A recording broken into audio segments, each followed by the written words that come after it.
kiwekao na mwizi, na tukae na uhuru, amani na uhuru, raha tupate na ustawi. Thank you very much. Just stay there. This is the Kenyan Diaspora University Council Choir, actually band. I'd like to introduce you to the young people that are here. I have Sandik Mburu. Raise your hand just to be recognized. Sandik and his parents are here. Then I have Cedric Odolo. Cedric. And Cedric's sister Chanel Odolo. Very brilliant, talented lady. And then we have Jaden Muredi. Thank you so much. You may go take your seats. You may sit down. My name is Benson Kasue. I'm a long-term, citizen of this state, and I'll be behind my mic, accompanied by my co-host. I'll let her say her name because I cannot pronounce it. Hello, everyone. Come on. Oh, we have to go on stage? I need a man to help me up. I'll help you. Man to help me up. I can do both. Thank you. Thank you. Thank you.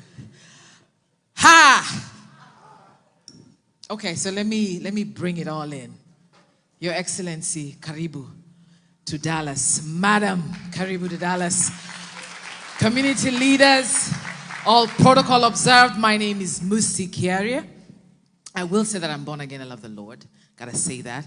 And I am privileged to be sharing this stage with none other than himself, Ben Kasue. And we're excited, Dallas, we are excited. We show up big, we show up strong. We show up in a community of brethren of different tribes and tongue. We show up in different religion. We show up because we were born to lead change. Whether it's from our homes, whether it's our churches, our places of work, even the government, we show up. So karibuni sana. I will hand it over back to you. Thank you, Musi. You are so good at what you do. Can you give me some of your brains? Thank you. No. This is a. Your Excellency and Pastor Dorcas, it's a pleasure to welcome you to this city. It's your city now. If I had the keys, I will give it to both of you. But I'm going to bring somebody later on who is the mayor of the city who will hand those keys to you. Tonight we're here to really engage. It says diaspora engagement with the future president of our country. And we had to have that conversation.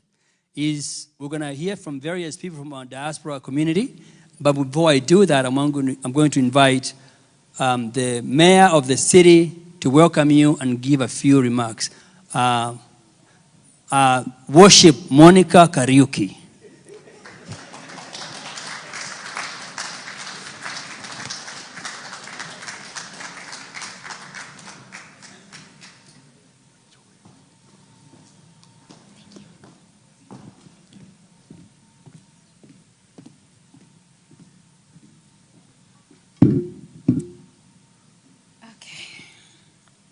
I'm a little nervous, but I'm not going to say Harambe.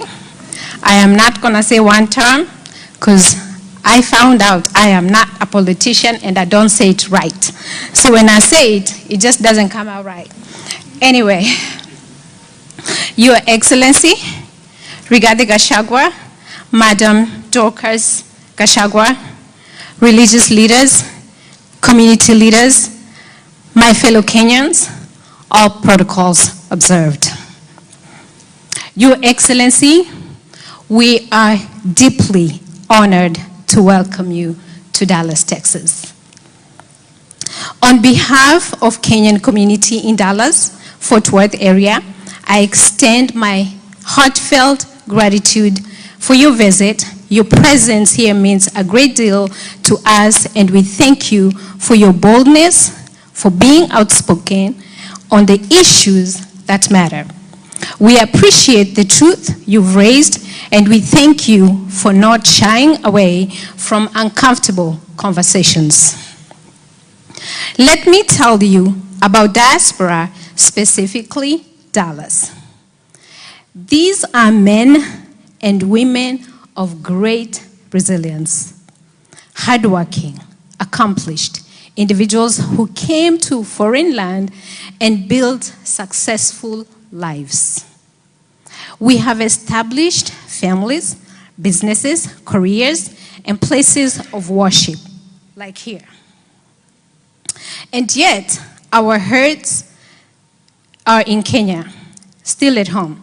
We carry it in our names, our food, our faith, and our dreams. Many of us still have families back home. Some of us hope to return permanently, part-time, because East-West, home is best.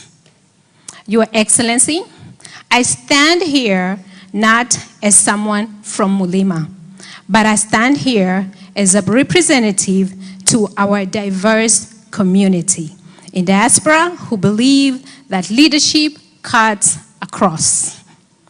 We believe that your leadership offers a chance to make meaningful changes, and we humbly ask you for your consideration on a few issues that matter deeply to us. First of all, we urge your government to establish a consulate, that is when you make it, to establish a consulate here in Dallas.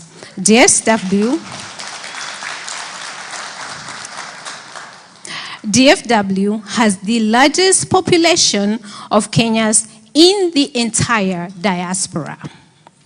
And having a consular office here will bring essential services close to our people that we need. Second, we ask that diaspora affairs be represented by someone from diaspora, someone who has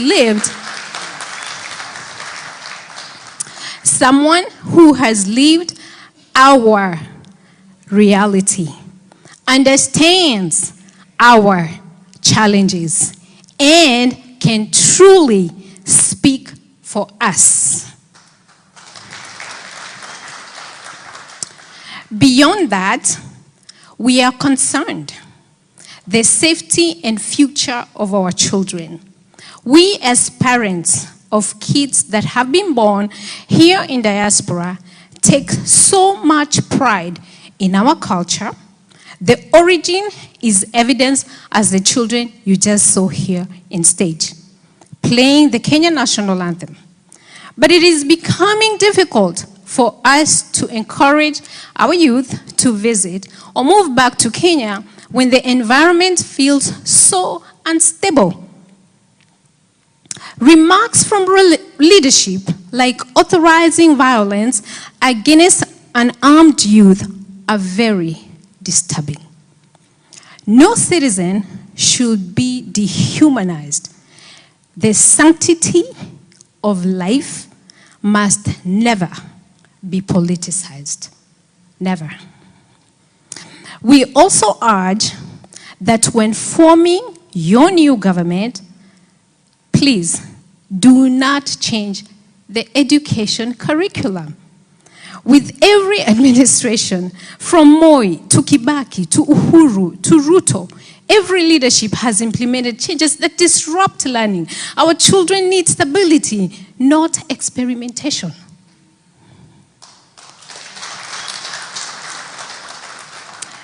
And now, to my fellow Kenyans, my people, let me speak openly and plainly. We cannot keep saying we didn't know, that he came with a Bible, we believed him. The excuses can no longer hold water. I'm not here to say I told you so, but the red flags were there, and we chose to ignore them. We were so determined to reject the idea of dynasty that we overlooked serious warnings. That choice is costing us now. We elected a man whose record we should never have ignored. One mistake is forgivable, but if we repeat it, we will have no one but to blame ourselves. Our children, the Gen Zs, have already paid with their blood. Oh, how painful it is for a parent to lose a child to a police bullet. How much more must we lose so we can learn? My fellow Kenyans, let us not sell our future for kitu kidogo. We should never be divided by tribe, status, or faith. Let us vote based on vision, policy, and integrity. Not who gives us handouts or who sang the loudest. You may be fed today, but what happens tomorrow? What happens to our children, to our generation yet unborn? We lose this generation, I am afraid we lose Kenya. Your Excellency, we thank you again for coming. We welcome you to Dallas, where we do not fear to speak the truth and where we hold our leaders accountable. We will hold you accountable.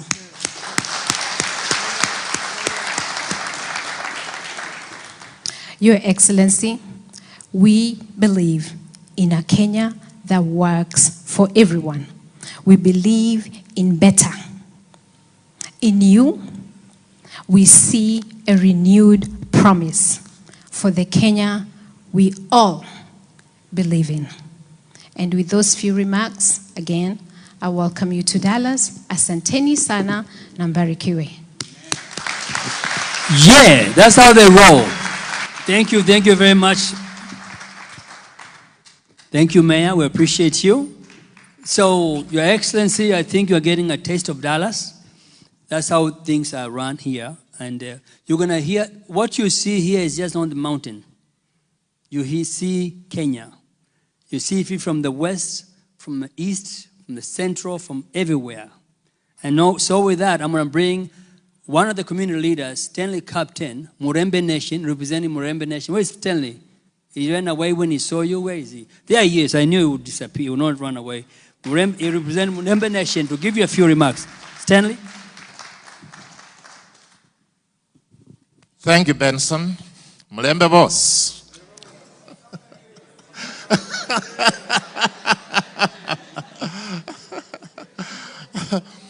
Your Excellency, Rick G, and Mama Docas. Karibu, Dallas. I'm indeed grateful to be here to bring you greetings from our diaspora, the Tawe movement, representatives movement from the Mutembei Nation. I can only say, Kusangalile.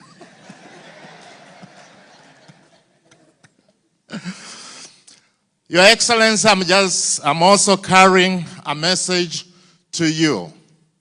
And we know you have introduced this wonderful terminology of cousins.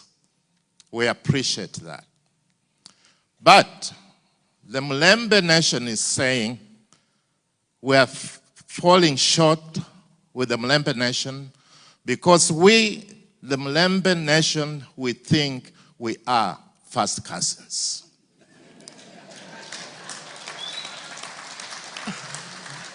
We are cousins with the Mrima kinsmen, and the Luya say, Mundu Kumundu.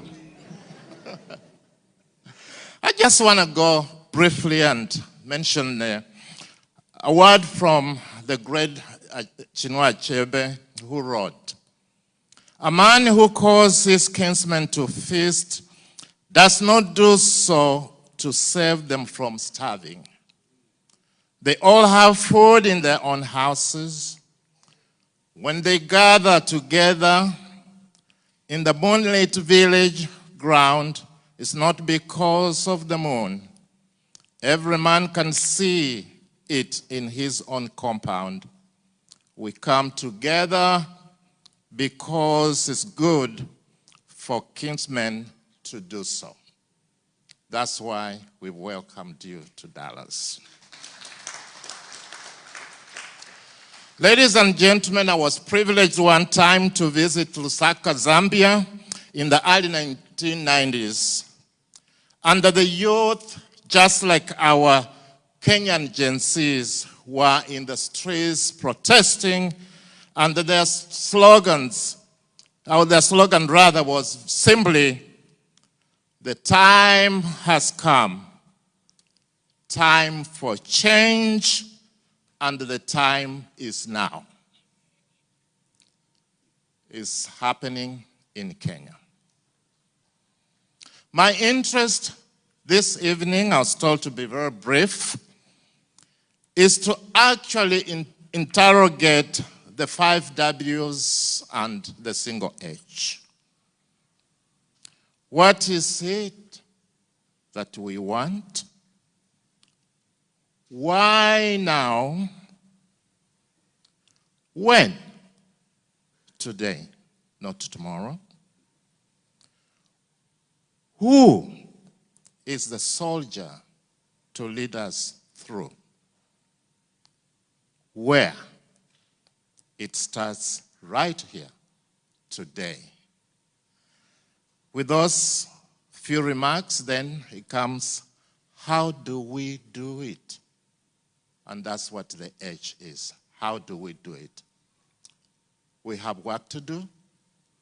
Your Excellency, we are here to support you, to work with you, and to make sure that the work is done. Thank you so much. Come on, put your hands together for Stanley Captain. I need, Mr. Stanley, you're going to do a double duty here as you help me up. Thank you, thank you, thank you, thank you, thank you. And as we were getting ready for this event, I had the privilege of meeting some sisters who drove from Tennessee. And it was not hot for them. I was surprised because I was boiling in 100 and something heat. And my sister from Germany, Alice, who traveled all the way, had a loss and death in family. David, who passed, your nephew. And so there's a lot to be discussed on this platform and today. And let me call our next guest who represents Advocacy. Come on, where my kissy folks are. Louder, I beg. Yeah? Advocacy. All right. You have somebody that will represent the Kisii community here in DFW, none other than George Mokwasi. Come on, put your hands together. Your brother. No. Wow. Good evening, Your Excellency, Kenyans in the diaspora, and all protocols observed, good evening. I'm here just to, I'm not the representative of the Kisis. I even don't know how to speak Kisii properly, but I am a cousin. I am one person that I just want to take you back to where we don't want to go back in 2027. I was born and brought up in Kericho. A very small town, beautiful town, where we all loved each other. But in 2007, things changed. Some of us lost properties. We lost lives. We have people who we never knew their tribes. We never knew who they were. We never knew where they came from. They were our brothers and sisters. But in that fateful night, in December 28th, 2007, hell broke loose. It broke loose not because we hate each other. It broke loose because the will of the people was not accepted. But it started with the hate that a lot of people wanted to pin us on our tribe. You are a Kikuyu, you are a Kisi, you are who in this. I am not a Kikuyu, I'm not a Kisi, I am a Kenyan. I was born Kenyan. We lost, my dad died after the elections. He died in 2008. Up to today, if you ever ask me about tribe, it takes me back to where I never wanted to be. Your Excellency, we appreciate the work you're doing.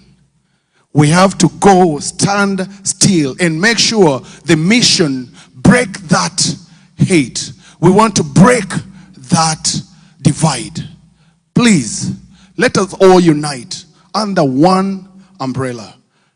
I'm not going to let anybody tell me being proud of who I am is a problem. But I will not make it a subject of division. Today, I stand before you, Your Excellency, just to tell you this. Kenyans, we are tired. If we don't watch out, 2027 will be worse than 2008. If we let that snake that Pastor prayed about come and bite us again. Our friends here in Dallas, I know many, you'll never know where we come from. We are all together. When one of us has a problem, we all stand together. It's never going to be a Kisi, it's not going to be a Kikuyu, it's not going to be a Luya or a Kamba. I'm not going to be identified, or I'm not going to be divided by my second name. That is just an identity, and I cannot change that. So let us all stand together and say, Arambe! Arambe! And that one term does not tell us we divide. Let us stand together and fight that one common enemy, and that is nepotism, tribalism, and what else? Corruption. Things, man. You cannot even afford to buy that motura. If we let him continue, you won't even buy that motura. So please, Kenyans, let's do the best we can to take that common enemy that we have and bring Kenyans where? Together. Wakenya, tuseme hivi, twajivunia Kenya, taifa letu tukufu, Kenya tunayoipenda. Kenya yetu tunayoipenda. Wasiyependa Kenya, yeye siyo Mkenya. Kenya tunayoipenda. Wakenya, Kenya kipenzi chetu, hatutaiacha milele daima. Kenya kipenzi chetu, hatutaiacha milele daima. Asante sana, Bwana Mukwasi. Thank you so much. I think we're working this okay, Your Excellency. I hope you give us a little more time to enjoy ourselves. This is a real celebration for us. We don't get to see you every day. You are out there really slaving for us, and we appreciate you doing that. We are being stoned, shot at, but you're still alive. We're with you. There's a guy, I was in Kenya just recently. I got back last week, and I traversed Narok County and Kajiado County. And the only question I asked the people that I met who didn't know me, I said, okay, what is the politics in this area? And the only answer I got was one, from different people. What is your politics? Exactly. So I'm going to bring you a guy from the mass society, the tallest man we have in Dallas. Oletinga, please come forward. This is all we have.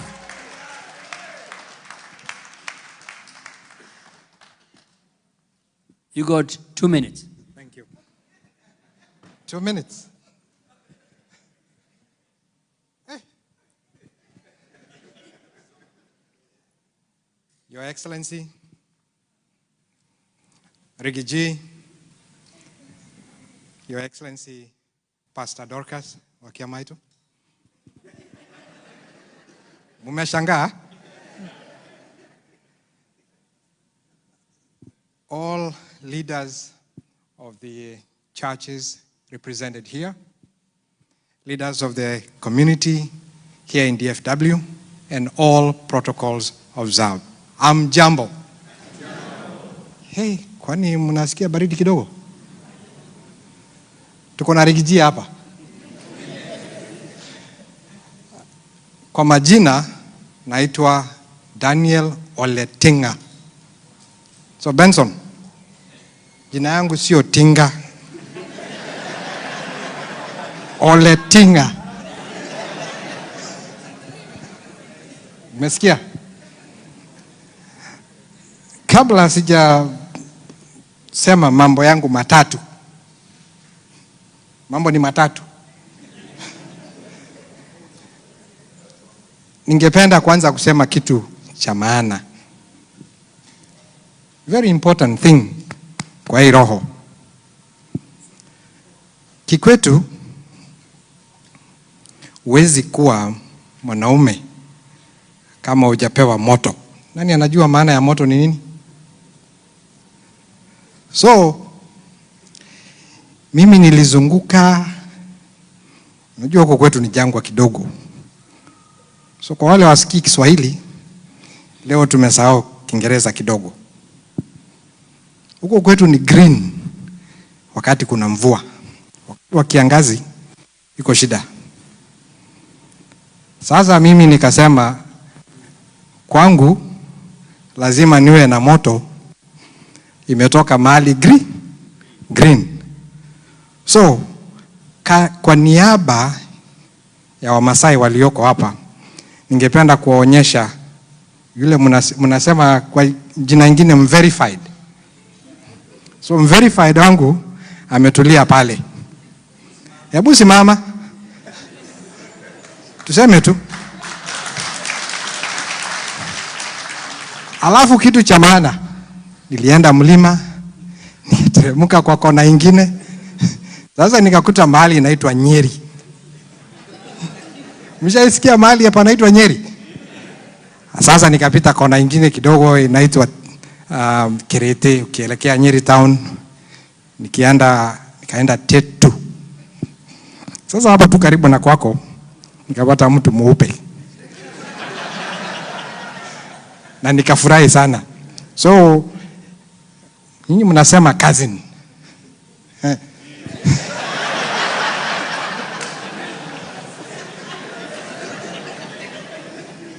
Na mimi nitasema nini? Sasa mimi ni shemeji. So mkiniona pale toa kofia. So on behalf of the Maa Nation, nchi ya Kimaa ambayo iko kwenye Jamhuri ya Kenya, mambo yetu makubwa sana, Your Excellency. Umetembea kule, umezungumza.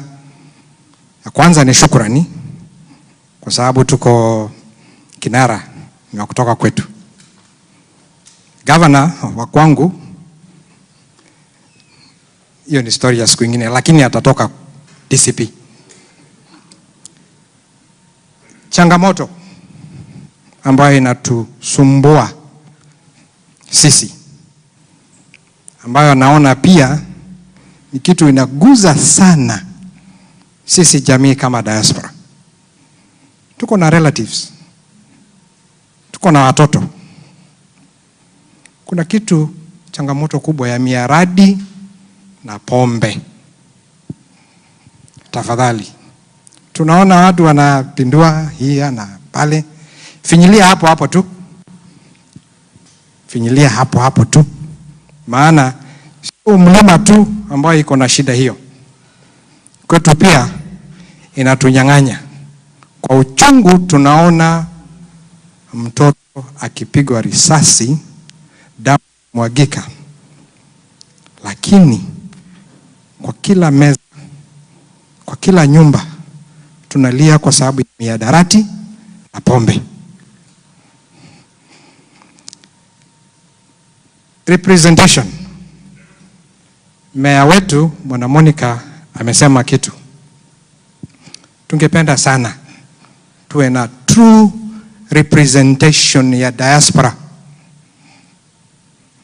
Sio tu mtu mmoja ametolewa pale Washington, Massachusetts, wapi, sema ana represent diaspora. Tafadhali serikali ile inayokuja, sisi wenye diaspora tunataka tuanze representation kutoka kwa kila county, kwa kiti ya Senate, kwa kiti ya Parliament. Si pia CS inatutosha? Sisi watu wa diaspora tunatuma pesa ama hela nyingi sana nyumbani. I think sisi sasa ndio tuko namba moja. Tunaishikilia nchi ama jamhuri yetu. Mimi naona tu watu wanazunguka tunatafuta FDICs. Kwa nini msitafute diaspora na hela yetu? Mtushike mkono tuweze kuwa na benki zetu, ama nyinyi mtaki community cooperative society zetu, ili na sisi tuweze kusimamia investment zetu, tuweze kuwa watu ambao wanaingia kwa infrastructure bonds, not just simple kidogo kidogo tu treasury bills na vitu kama hizo. Hapana, tunataka kuwa kwenye meza ambayo mnasema leteni 40% ya nyinyi watu wa diaspora na mpate 55% return.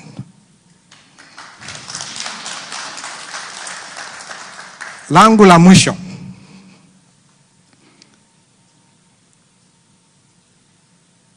kwa hii mtaa hii ya Texas, especially DFW, I think we have the largest congregation of Kenyans in the diaspora here. Ama hatupo? Kwa wale wanataka ID, anaambiwa teremka DC. Kwa wale wanataka passport, fuata hivyo hivyo tu. Kuna kitu imesemekana tunahitaji, this time round we demand kwa serikali ijayo mtupe consulate hapa Dallas.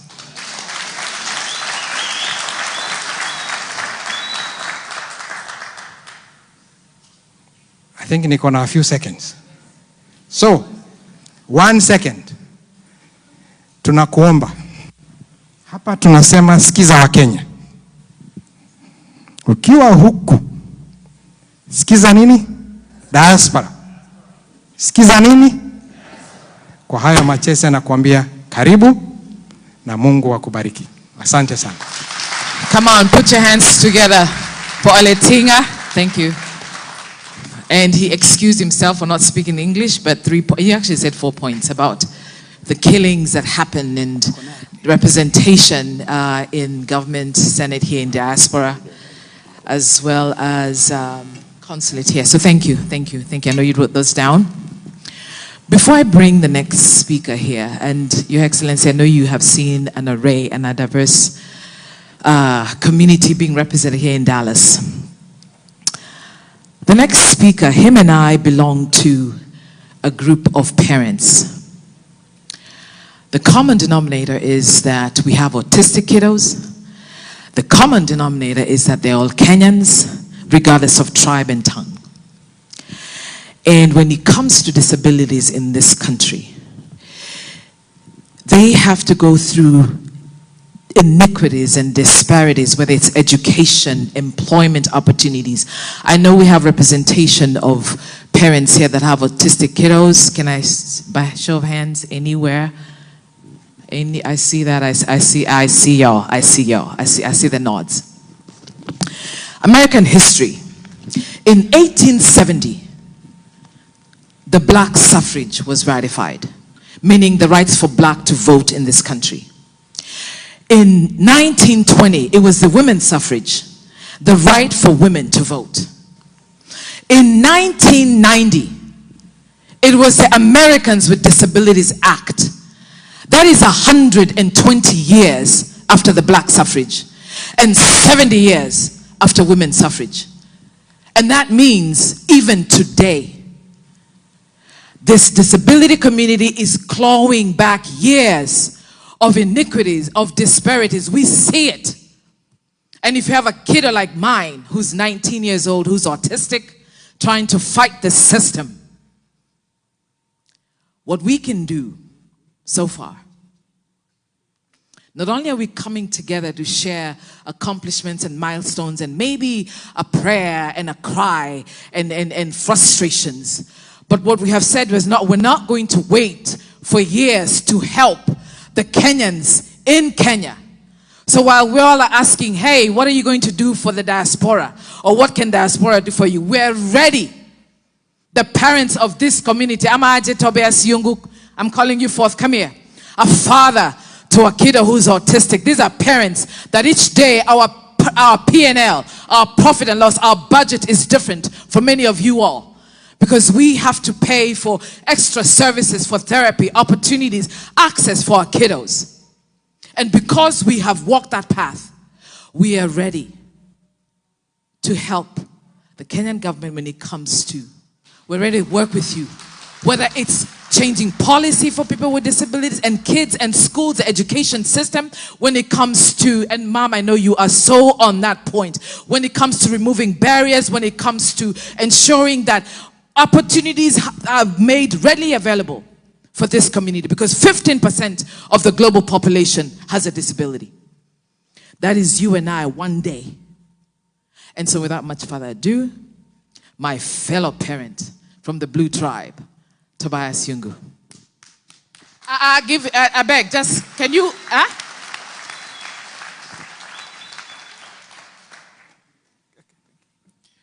Thank you, Musi. Thank you for that introduction, Your Excellency Rigathi Gachagua and Her Excellency, and all protocols observed. Good evening, everyone. My name is Tobias Yungu, resident of Dallas, Rockwall area, born, bred in makwiny County. So I stand here as one of the community leaders within that cousin's tribe. So I'm a proud cousin. So, yeah, and today I want to speak frankly, not as a politician, not as a supporter of any camp, but as someone who deeply loves Kenya, because our country needs truth. We are gathered here at a time when Kenya stands at crossroads.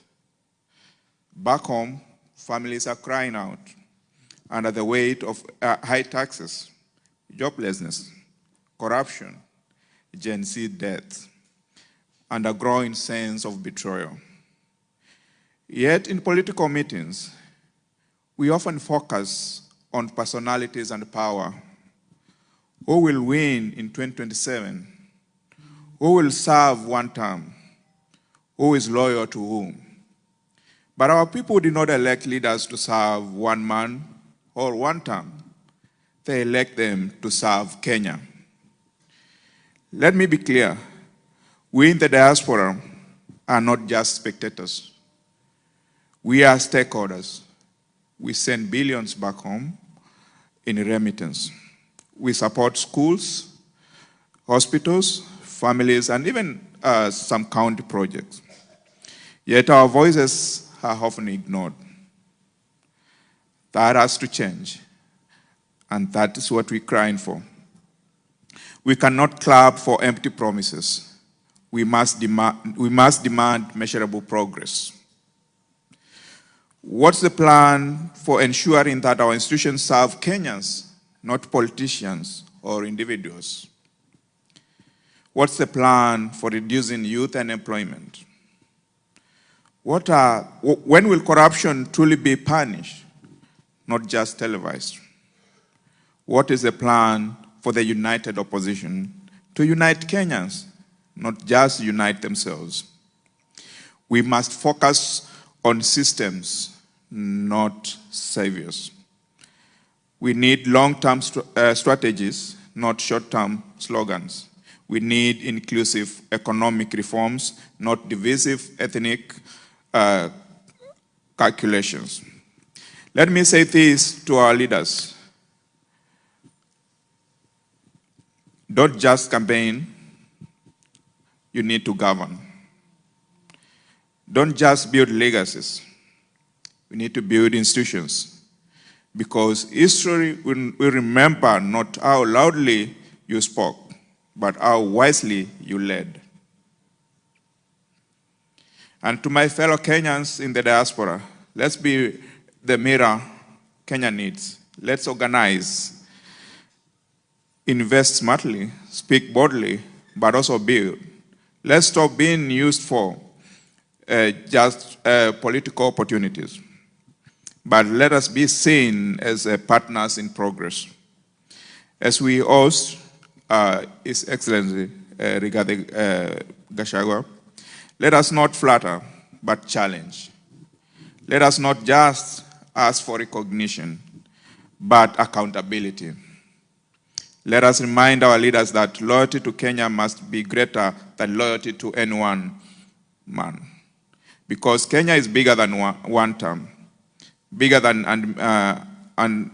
any administration, and certainly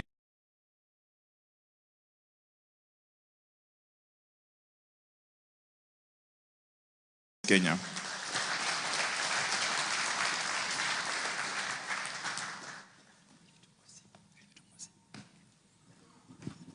Huyo jamaa ameongea vizuri, ni rafiki yangu, and he comes from my village actually. I didn't know that, but he knows exactly where I was raised, how I was born, and I think it was my birthday. Thank you so much. I just want to make a couple of things before I invite the next speaker. What we are doing here is listening, and His Excellency is listening carefully. The price of freedom is not free. Is freedom mean free? You're going to pay that price. And if we want a better Kenya, we have to support His Excellency. Diaspora, most of you don't vote. We don't have a voting booth here in Dallas. What can we do to support this movement? Okay, got $20 a day or a month. All these people, that's enough to fuel his vehicle.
Yes, please.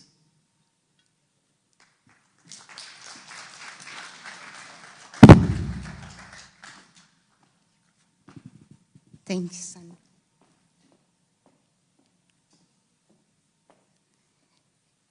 Hamjambo wa Kenya. Wa Kenya oe. Wa Kenya oe. His Excellency Rigathi Gachagua, Mama Pastor Dorcas, all protocols observed. My name is Grace Karoga. I am a resident of Dallas.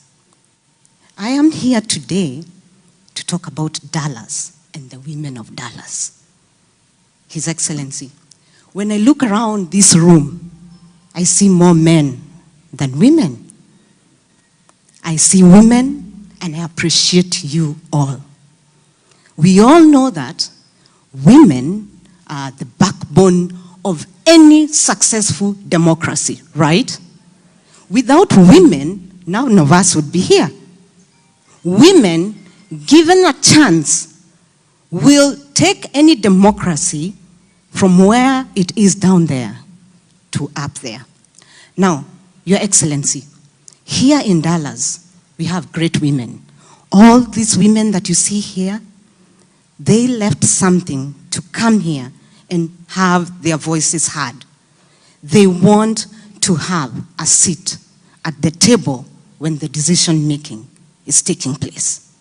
These women in Dallas are doctors, they are nurses, they are IT professionals, they are engineers, they are great mothers, they are passionate women. These women want to take part in a democracy that is just, a democracy that is inclusive, a democracy that brings peace, a democracy that is there for every one of us to be a mother, a father, a grandmother, and a grandfather. So we want to see our children grow and have children so that that rightful democracy can proceed on for generations to come. Now, His Excellency, as I stand here, I urge you and the next government that you'll be part of, please give the women of Dallas, give these great women a seat at your table and you will never be disappointed. Thank you so much. Karibuni sana. Enjoy Dallas. Enjoy the heat. Tunawapenda sana. Thank you.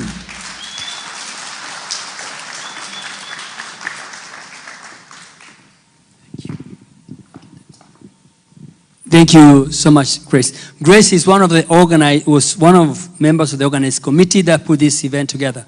The mayor was here, but she forgot to announce something very important. Every year we put 2 events in.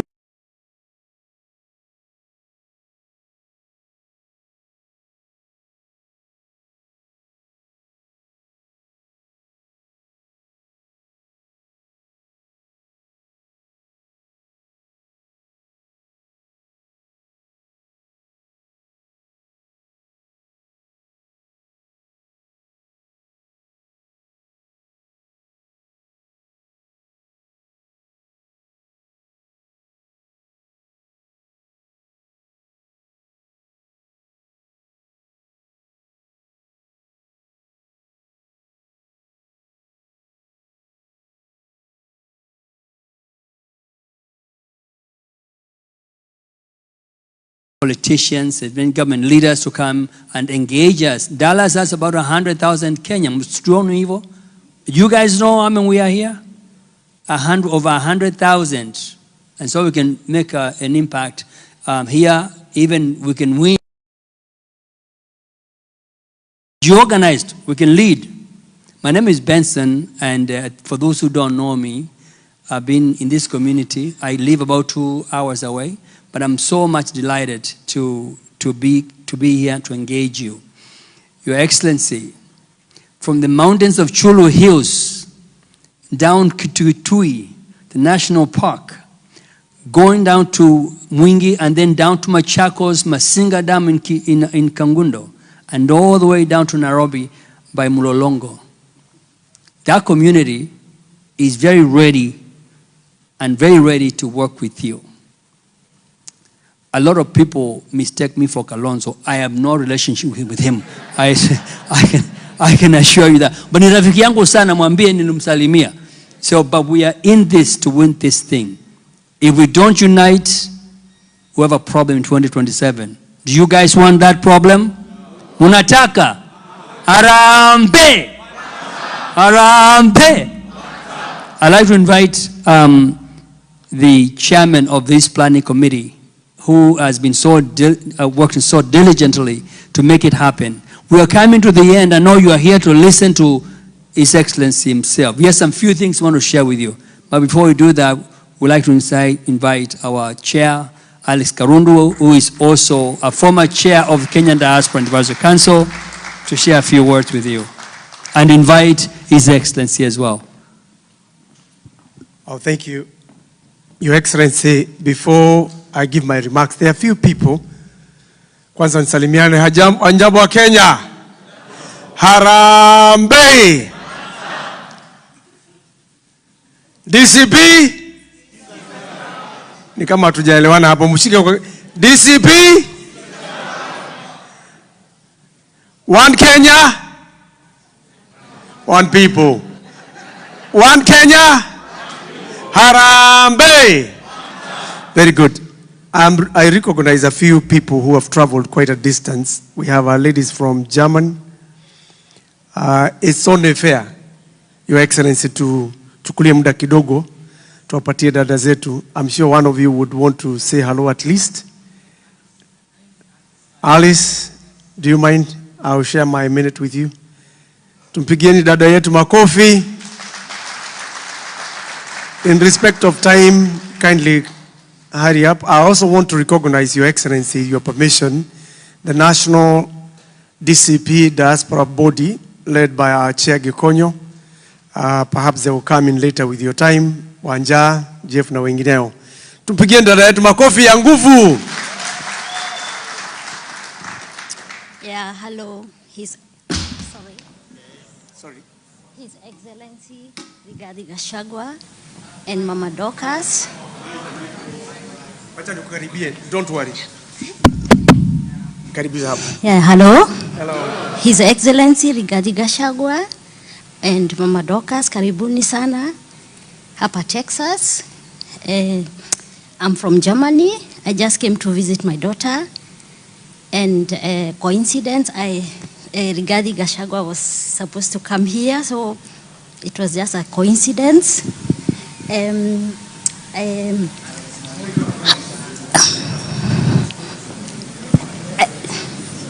You all can tell my sister is not a public speaker, isn't it? I'll hold the mic for you. I'm not.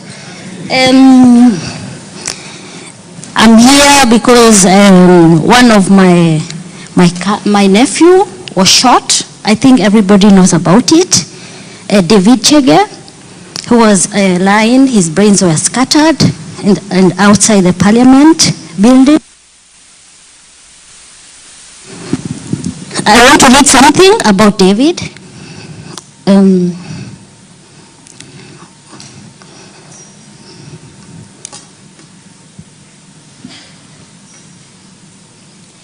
So here I go.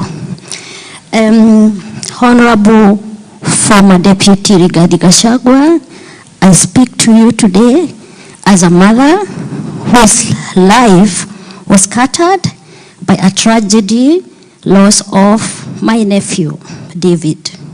He was shot and killed during last year's demonstration, a young man full of kindness, faith, and promises.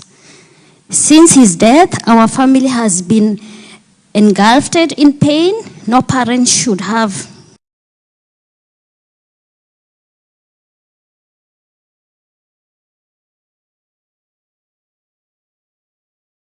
lifeless body shared over and over in the media. It is a wound that never heals. We just fought tirelessly for justice. We have pushed forward with every legal avenue available, yet no progress has been made. Those responsible for David's death remain free. Honorable Gachagua, I ask, why has justice not been served? How can a country that claims took innocent lives to walk without consequence? David's life matter, and his death must not be ignored. This is not just our family's fight, it is a fight for those whose voices have been silenced too soon. I will continue to pray, to speak, and to fight until justice is served and David's memories shines in the other lives too. Thank you.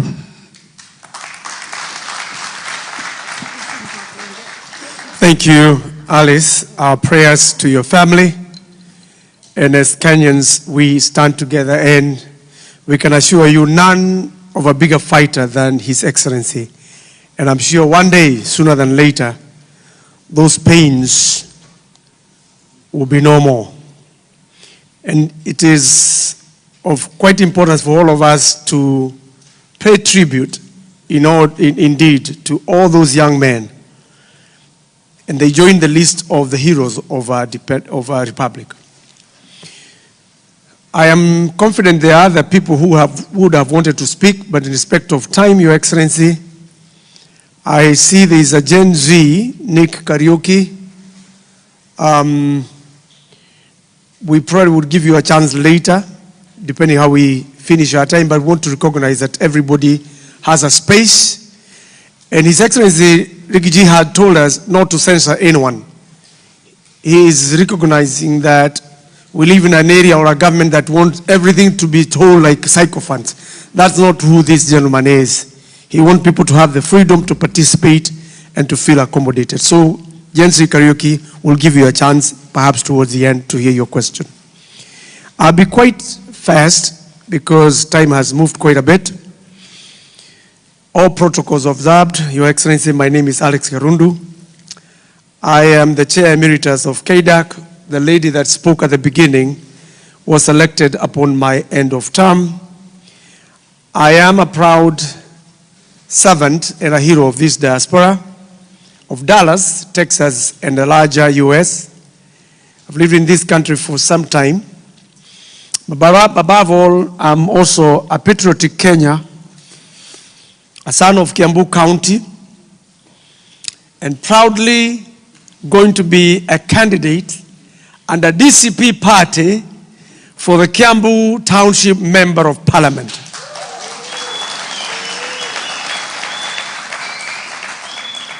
I feel I've served in this city quite a bit.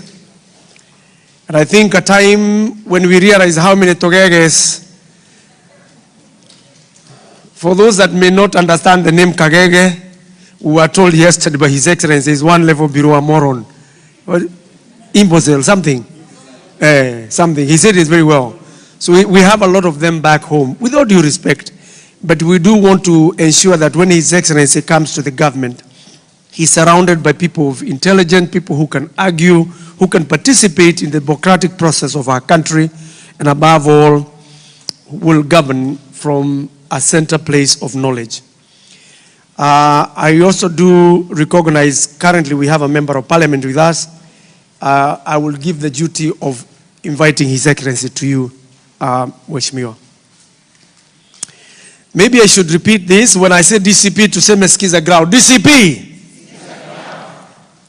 Nikisema harambe tuseme nini? Harambe! Nikisema Kenya moja tuseme yes we can. Kenya moja? Yes we can. Kenya moja? Yes we can. Excellency, People's Deputy President, history is more than path left by the past.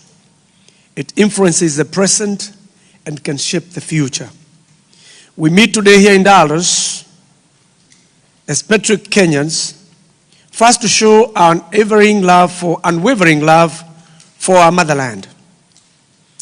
We declare here now that Kasongo is not Kenya, and Kenya is not Kasongo. Kenya is bigger than an individual. We saw one time when he said, kama siko Kenya na hakuna Kenya, Mr. President, you are dead wrong. Kenya belongs to all of us. We are only pass-by, caretakers of our country. Many years later, most of us will be gone, 50 years, 100 years, but Kenya will remain for our children. So here as well, Mr. President, from here in Dallas, we are acutely aware Kenya is more than you. Kenya belongs to all of us, from the coast of Indian Ocean to the northern border of Mandela, to western north, to Lake Victoria, southern border of Namanga. We are one Kenya, indivisible, undefeated, We are Kenya one. Na tu Kenya ni yetu sisi wote. From brothers to sisters, cousins to shemejis, we are one Kenya.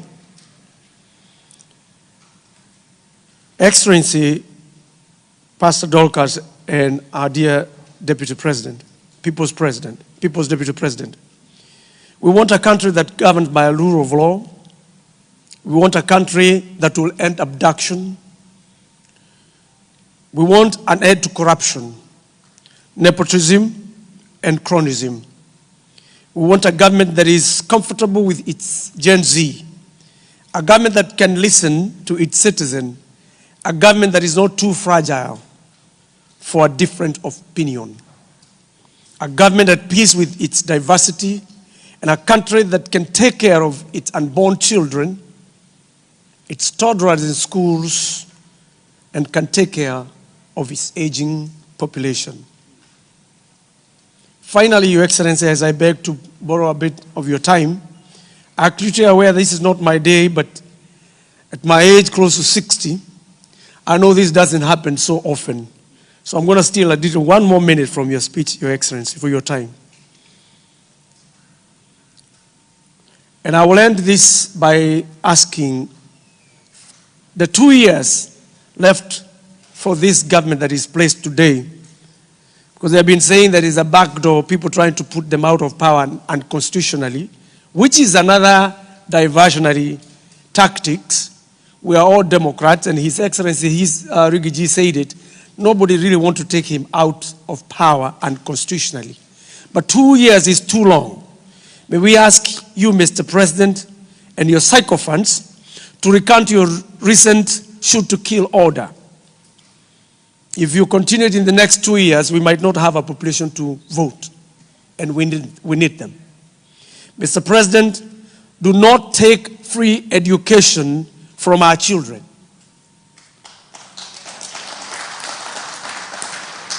Our parents are already suffering from your failed economic policy. They cannot afford to dip their pocket further. Keep the education the way you found it. We'll improve on it when we come back. Improve the university funding program or return it to a former model. It's bringing confusion and uncertainty. Mr. President, scrap the contentious SHE and SHA health programs. Either you improve on UHC that was already on rollout from the previous administrations, or just return it the way you found it. Tutaifanyia sisi wenyewe tukiingia. It's not perfect, but it doesn't have to be scrapped. It doesn't need billions to be scrapped and renamed. 104 billion is too much to change a name NHIF to Shisha. We can do better. And finally, Bwana Ruto, stop showing a seed of disunity within the church by assembling corrupt men of color in an attempt to forcefully build a 1.2 billion chapel, a state house, which is a unifying house. This is not Sugoi home. State house belongs to all of us Kenyans. And Kenyans are people of all faith and creeds. If anything, if we were to look at priorities right now, we see our children go in mud schools, being rained on in hot suns and wet weather. 1 billion can build schools and classes, let alone 1.2 billion to be put in a church. What will happen if a Muslim take over a state house along the line of our history? Would they put a Muslim, inaitwa nini, mosque? What about a Hindu? What will happen? Wataweka temple. Na wale ambao hawana sababu wako tu, watazibomoa. Tuache mchezo bwana. Keep our state house the way we know it. As an alternative leader, Your Excellency, today, it's fallen upon you to speak truth to power on behalf of all Kenyans, to tackle the economic turbulence at home, to protect the health of those without wealth, and to seek that precious balance between security, which is too often threatened, and human rights, which are too often denied. our dear Rigiji, history is not the burden of you or any man or woman alone, but you have met some special share of its challenges in the last 1 year. It's a duty that you have discharged with dignity, determination, and distinction that are widely admired. As Abraham Lincoln once observed, that near all men can withstand adversity, but if you want to test a man's character, give him power. What you have shown us when you were deputy president is resilience, adherence of call of service, your tenacity to keep this government running and under observation with minimal resources can only make us do better. Finally, my people, running a campaign is not a beauty contest.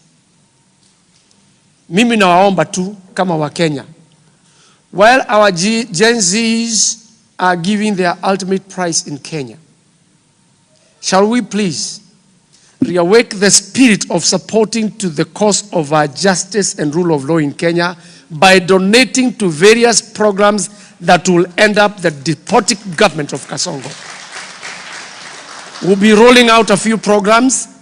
We want you, from your comfort of your seat, please donate. We have seen what donation to political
Your Excellency, the Deputy President of the People, Rigathi Gachagua, Mama Dorcas Gachagua, all the great people of this great state of Texas, the leadership, all my cousins, hi cousins, hi Makuzo, hi my brother, hi my sister. Asanteni sana. My name is Wakili Edward Mureu. I'm a member of parliament for Gatanga constituency. Na mimi nimekuja hapa Texas to give company to my party leader na pia kusikiza ground. Kule nyumbani wameamua kwa kauli moja ni one term. Hapa Texas mnasema namna gani? Hapa Texas mnasema namna gani? Wangapi wanasema ni one term, one term, one term, one term, one term, one term, one term? Nimekubali. Yangu ni moja peke yake. I am still, and I don't know whether I've been removed, one of the founding members of UDA party. I still sit in the National Executive Council, hata kama nimetolewa WhatsApp group. And one of the key drivers for this party, we wanted to change this country. We built a prosperous country. We create employment for young people. We put hustlers, we put money in hustlers' pockets. And most of all, protect democracy. But when our good friend, took the Bible, akaweka chini. Hiyo ikafanya nini? Ikasahaulika. I'm very, very proud to see you people here because you're in the diaspora and we might assume that you're not concerned about what's happening at home. But I've seen the passion about from all the way from Seattle, Boston, down here in Texas. I've seen the passion which you have for your country. And I'm very, very proud. And I know when we join hands, we shall do something. Most importantly, you've seen the kind of demonstrations which have happened to our country. Those demonstrations has come as a result of frustrations, lies, corruption, and insensitive government of Mr. Kasongo. But the most unfortunate thing is this: even when people go to the streets to demonstrate about corruption, lack of employment, stifling of democracy, health services not working, universal services not working, instead of the government listen to the people, now he has ordered anybody who is going to demonstrate must be shot in the head. That is the position. So I urge you, I'm very proud that you are together to make sure hii serikali inaenda siku mo? One, mko tayari? Asante sana. Yangu ni machache, na kwa sababu His Excellency hapa ako na haraka na pia master ni kidogo, let me take the opportunity. I take this responsibility. Niwaulize kwa heshima kubwa, muamke juu, tumkaribishe the party leader, the deputy president of the people, His Excellency Rigathi Gachagua. Karibu sana. Karibu.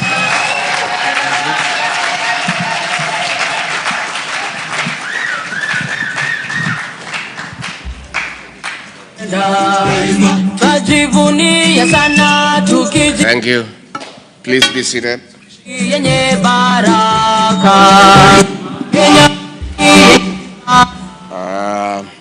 Dallas way. Dallas way. Good people, God is good. And all the time. Nisalimieni hayo. Bwana Yesu asifiwe. Bwana Yesu asifiwe tena. Hi bros. Hi sis. Hi cousins. Hi shemeji. Asanteni sana. Thank you very much, our bishop, our community leaders, and all the great people of Dallas and the state of Texas, and those who have come from Germany and elsewhere. I'm very delighted this evening to have this engagement with you. I've sat here and listened to what the community leaders say, from our worship, the mayor, to the community leaders, and I'm very happy. My engagement in the United States of America are serious consultative engagements, and I did not come to the state to have praise and worship choir. Because if I did want praise and worship, I have it in my church back home. We came here to engage meaningfully. And the other day I was in Baltimore, there was a young girl who raised issues. And I could see our critics back home were very happy because they are not used to it. They have praise and worship. Everybody speaks the same language. We are different. We are Democrats. And we believe that everybody's opinion matters. And all of us cannot see things the same way. And that is what we are fighting back at home, one-man rule, where somebody wants to decide that he knows everything and nobody else knows anything else. So I am very happy to have listened to the community leaders, and I have heard what you have said. I will respond. And first and foremost, I want to say thank you to the community here in Dallas for the very warm welcome accorded to me and my wife and our delegation. When we arrived yesterday, we were received very warmly at the airport with song and dance, with prayers. Later in the evening, community leaders hosted for us a dinner and gave us very good beef.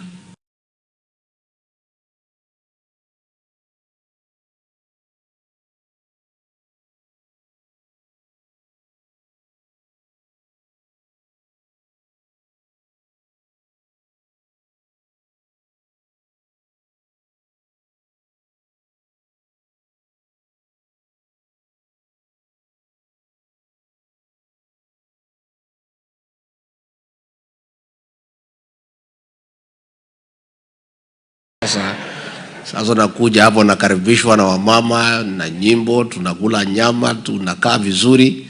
We are enjoying it. So we are here and I want to say thank you. Number two, I must say I'm very happy to find our people from Kenya doing well and doing great, having settled here and succeeded in what they came to do. That is the Kenyan spirit of hard work and getting things moving wherever you are all over the world. You people came here in search of greener pastures to expand your territories, and you have succeeded. I've seen beautiful homes owned by the people of Kenya. I've seen good businesses run by the people of Kenya. You guys have come here right in the center of America and succeeded. I want to say congratulations. Pongezi. I'm also very happy to find that Kenyans are united and they love one another, and you stay together as the people of Kenya. I am very happy, and that is the spirit. This is a meeting of all communities. You know, our detractors back home, because they are very unhappy that I'm a truthful person, they are never able to deal with my truth because I only speak facts and the truth. So all the time they try to pin me down by saying that I'm tribal, I only talk to my people. Since I came to the US, all the meetings that I've had are for Kenyan communities. And what has happened here today is a testimony. The Mawa here, na wewe mtu ya ma,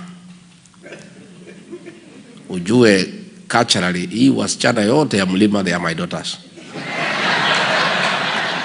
Na sasa, huko kwetu, dowry payment is a continuous exercise. So, anytime you meet the father of your wife, unaendelea kutoa nini? I'll be very happy to tuonane nyuma ya hema or collecting dollars. I have not even received dowry in dollars for a long time. I am so happy that everybody is here. The Mlembe Nation is here, the Abagusia here, the Ma here, our cousins from Mukambani are here, the Gen Zs are here. Everybody is here. This is Kenya. And this is the Kenya that we want. And let me tell you, the people who try to talk about tribalism is they want to run away from the issues of the day. They don't want to answer the issues we are asking. So wanataka kujificha behind tribe. And we will not allow it. We'll have to deal with the facts as they are. I've just listened to the lady from Germany crying here about the nephew. William Ruto cannot run away from that fact that he has killed our young children, and he has shamelessly, publicly given an order that people should be shot in the leg. Those are facts. He cannot hide behind tribalism and his community. Nobody from the Kalenjin community has killed our children. That community is innocent, and nobody can blame the community. It's a person known by name, and we are dealing with a person. Let us not hide behind communities and tribalism and try to run away from facts. And when people are truthful, you want to demonize them so that they stop speaking. I think if William Ruto was honest to himself, he would have known by now that Rick G is one Kenyan who cannot be intimidated into silence. So, even if you call me names, even if you give me tags, I'll stay focused. I must have my eyes on the ball. And why am I so active in this struggle to liberate Kenya? People say sometimes Rigiji is overzealous. Why is he overzealous? He's too passionate in fixing Kenya. It's because I know there is a speaker here who said now we must not continue saying we were deceived, we were cheated. It is true. We have said enough. But Rigiji here played a very big role in creating the mess that Kenya is. I did. I persuaded many people, over 4 million people, to elect William Ruto. I take the blame. And many times I've apologized to the people of Kenya. But in our community they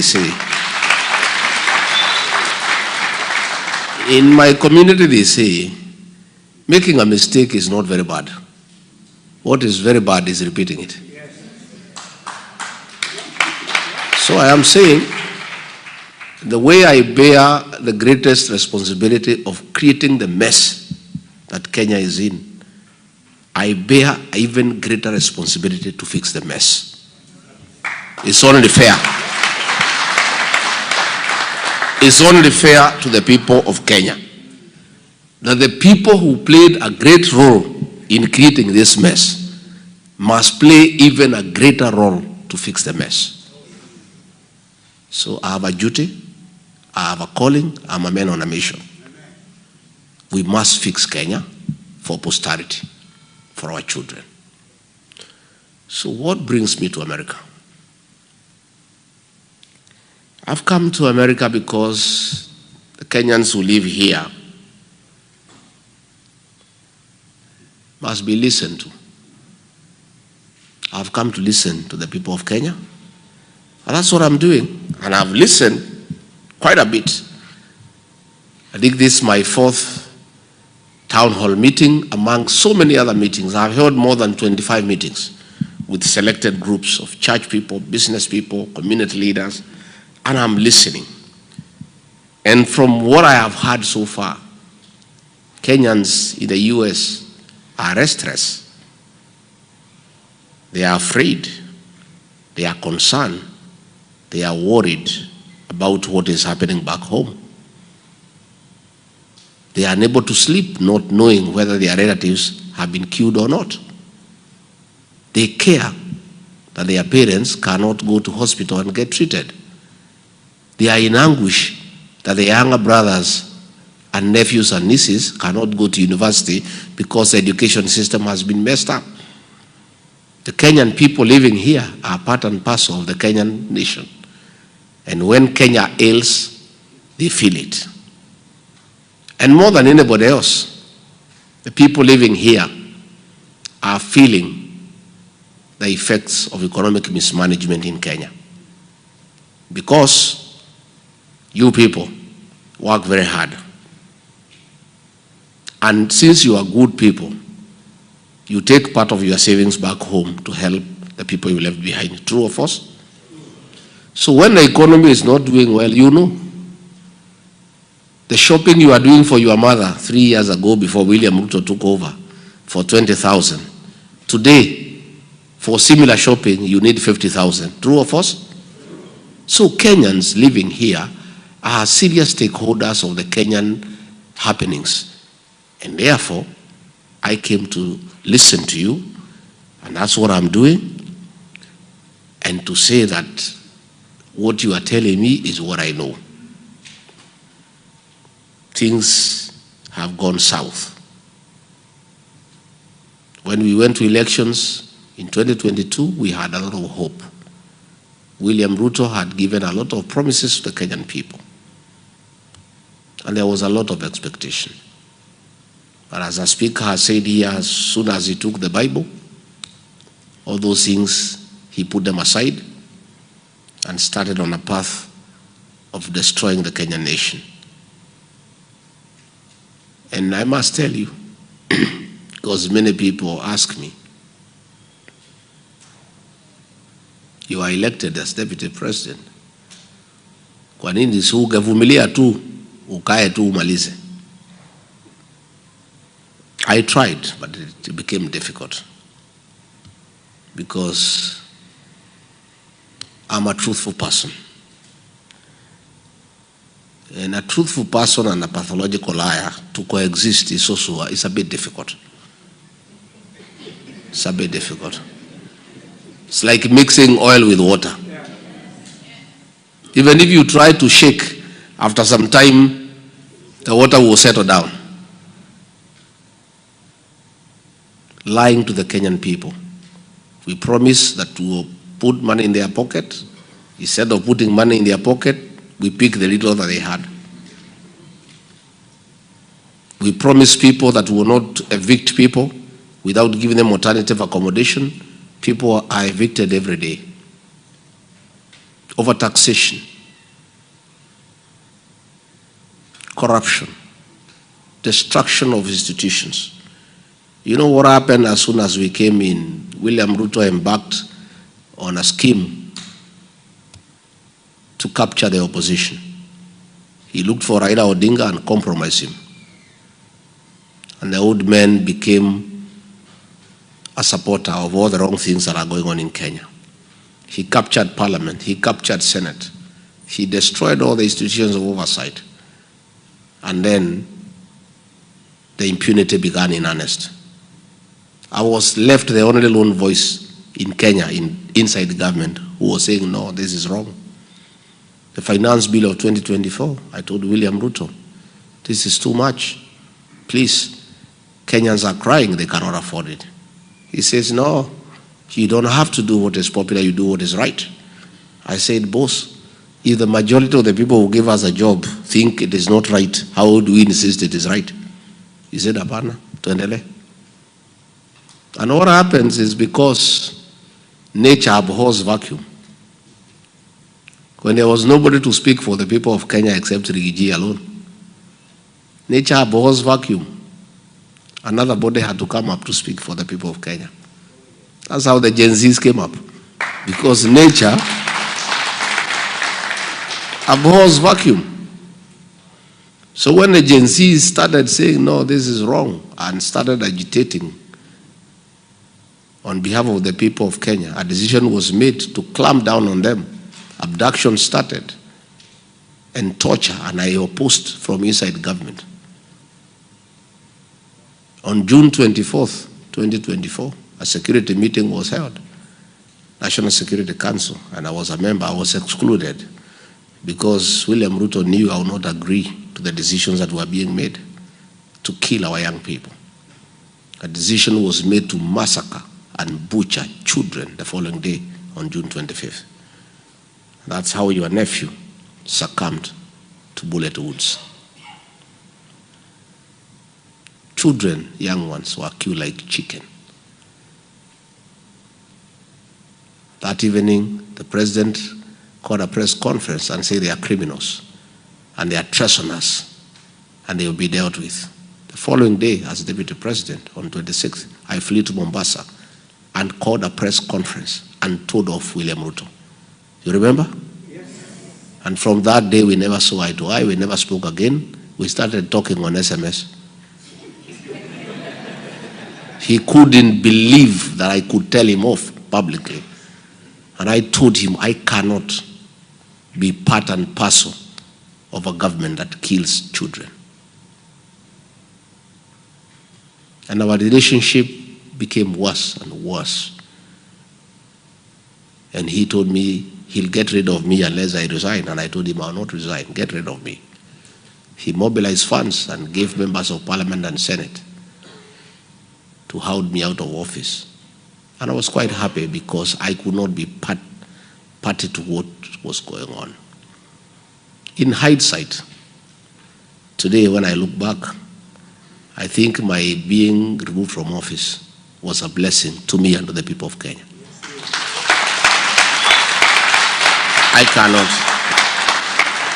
I don't want to imagine that today I will be deputy president and be part of what is going on, because I will not accept. So we will not have agreed. Tungekosana kwa sababu singekubali.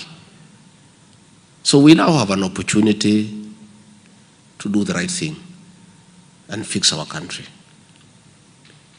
And this country we shall fix. Because the Kenyan people are resilient, they are determined, and will fix this country together. As we speak, Kenya is at crossroads because of the killings.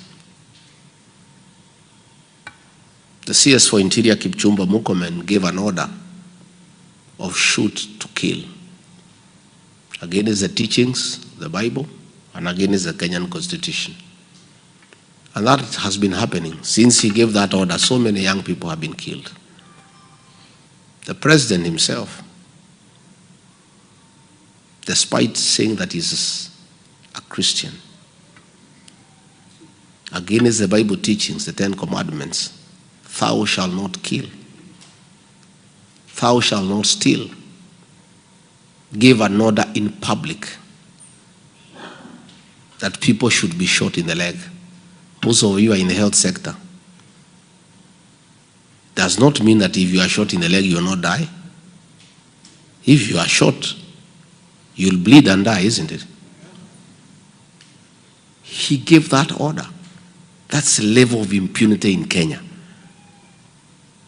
Nelson Koech is the chairman of the Committee for Defense and Foreign Relations in the National Assembly. He is supposed to oversight the military and the National Intelligence Service. He went ahead to say, President, you are wrong. They should not be shot in the leg, they should be shot in the head. That is the kind of impunity that we have back home. And that is a problem that we must fix. People asking me, you people are not saying what are your economic problems? What are your economic solutions? My good people, we must first stop the spilling of blood before we can talk about the economy. The first thing that we must stop is the killings. Even if we fix the economy, who will it benefit if our children are dead? If parents are living in fear, when your children leave the house, you don't know whether they'll come back. You know, nowadays we live in fear. Anytime I see my children calling me at night, I hold my breath. And that is the situation everywhere in the country.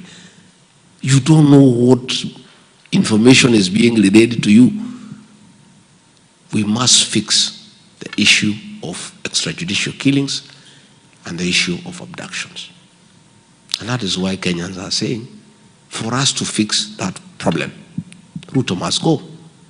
Because he's the one who has done it and publicly pronounced himself about the killings. When you look at what is happening in the social space, I have been here now for a month. I'm so impressed by the health system here in the United States, especially the care for the elderly and the children. We had a program called NHIF that was working but limping with a few challenges. That system required 800 million shillings to fix. Instead, William Ruto put it aside and brought something called SHA and SHIF at a cost of 104 billion. Money that he is stealing with these people. It's not working. The health system has collapsed. The education system has collapsed. The other day, the CS for National Treasury announced correctly that they have no money to fund free primary education started by Mwai Kibaki. Of course, the president and everybody says it is not true. But the truth of the matter is that capitation money has not been released for the last 1 year. And school principals and headmasters of primary schools live in fear of auctioneers every day because they are not able to pay for supplies. What is sad is that money is not available to fund our education. The money is stolen through the National Intelligence Service. given to that soprano guy to go around the country dishing it out. The other day they were in Bobasi. They had 10 helicopters. These helicopters are almost having an accident in the air because of the sheer number of helicopters. And they're actually creating havoc even among livestock. Even the cows are having miscarriages. Yeah. Even the hens are not laying eggs. Because their helicopters are all over the village wreaking havoc and creating fear among animals. So, at an average of 1 million shillings per helicopter, that is 10 million. The cost of the event itself is 10 million. Then they come and give some other 3-4 million. Then they go away. You saw some woman there in Kisii. She said she had a group of 31 women. She was given 2,000. Each woman 64 shillings. And then Soprano is saying that it is economic empowerment. You know, surely, you know, sometimes, and the guy is a professor. You know, sometimes you look at people, matharau kwa wa Kenya. You give people 64 shillings unasema at an economic empowerment. Yet if that lady had gone to pick tea for a day, kibarua, angeenda na 100 yake 4 ama 500, si ndio? And then the women are lined up from 6 a.m. kuibia hawa watu viongozi, singing for them, praising them, clapping. The whole day wanashinda huko jioni, 64 shillings. This is money that was meant for education. You know, that is how low we have sunk as a country. Some people have gone to court, say, can Soprano explain the source of this wealth? His salary is known. It's 1 million shillings. He has been deputy president for 10 months. 10 million. So far, he has given 220 million in the last 2 months. Where has this money come from? These are proceeds of corruption. And this is money meant for education. And that's why Kenyans are saying one time. And you cannot blame the people of Kenya. Because all you kuchekelea wa Kenya. You know, you are laughing at the people of Kenya. Their children are at home. They cannot go to school. They are having harambes to settle their hospital bills because there is no drugs in hospital. Then unachukua helicopter 10 nasunguka na pesa from one meeting to another. It's the level of impunity that is going on in the country. Again, when you look at it, is a violation of human rights in the country. It's at the lowest. Today, our team of DCP was in Gilgil town for a meeting and were beaten up by police very badly. Later on, a border young boy of 21 years was shot in the leg by the police. He's in hospital, struggling for his life. William Ruto has decided that nobody can tell him no, nobody can challenge him, and if you challenge him, you must die or get injured and go to hospital, as he said. So we have those challenges as a country, and together we'll fix it. Luckily for us, we are a functional democracy. Elections every 5 years, there will be an election in 2 years' time. And the people of Kenya will wake up early and go to elections and elect a new government. I don't want to say I'm perfect. I don't want to say that I'm better. I don't want to say that I will do things that others have not done. All I'm asking the people of Kenya is to look at my track record, that I had the opportunity to sit pretty, enjoy, and let Kenya be finished for selfish gain. I sacrificed for the country. I lost a good job for the good of our country. At least for that one, I have a proven track record that I can sacrifice for the country. And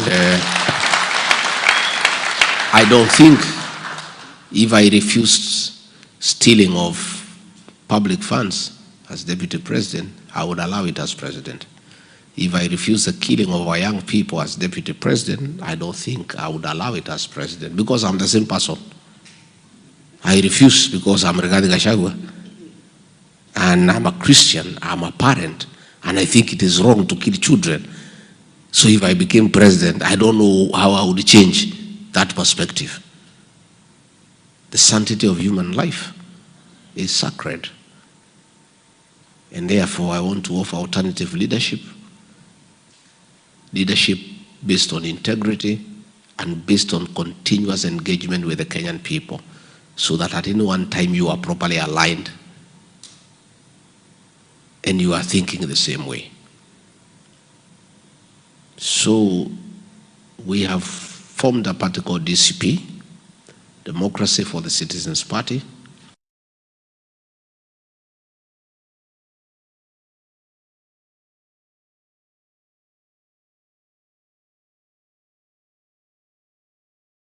Them, because I don't think in his view they pose any threat to him.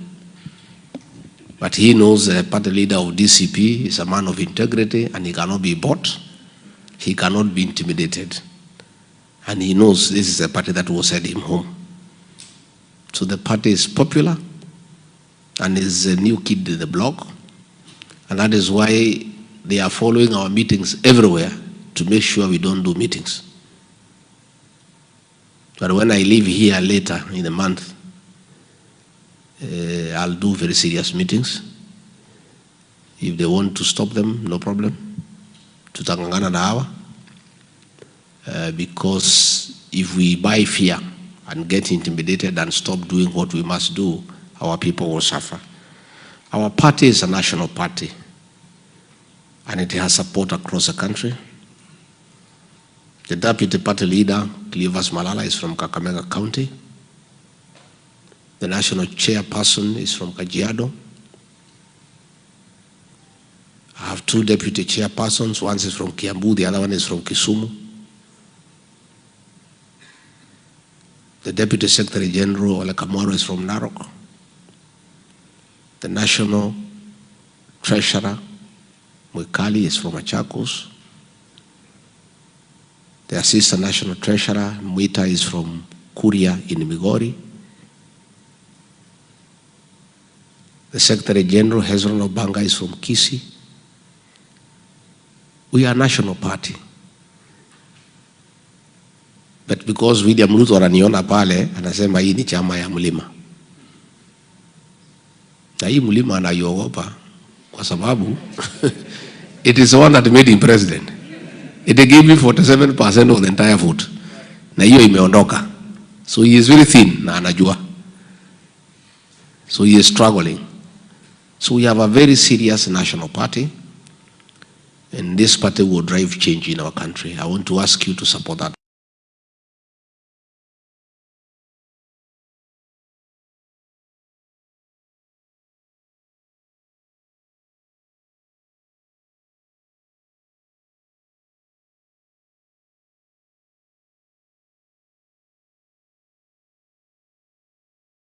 This is a party that belongs to members. And a serious party is funded by members. That's what you do here in America. I don't have access to public funds. I'm not going to steal money from anywhere to fund my party. The way they are doing in UDA. They are using public funds to run politics. Our party will be funded by members. And that is why, if members fund our party, nobody can engage in corruption baadaye ati arudishe pesa yake. So far we have a lot of support in Kenya, and we are asking people here to support our party, those who become members and believe in the party. That's the way parties are run all over the world. I saw one of the advisors of William Ruto, that standard 3 dropout, trying to advise you on how to spend your money. Now, where? Who is standard 3? Can you advise these diaspora people on how to spend their money?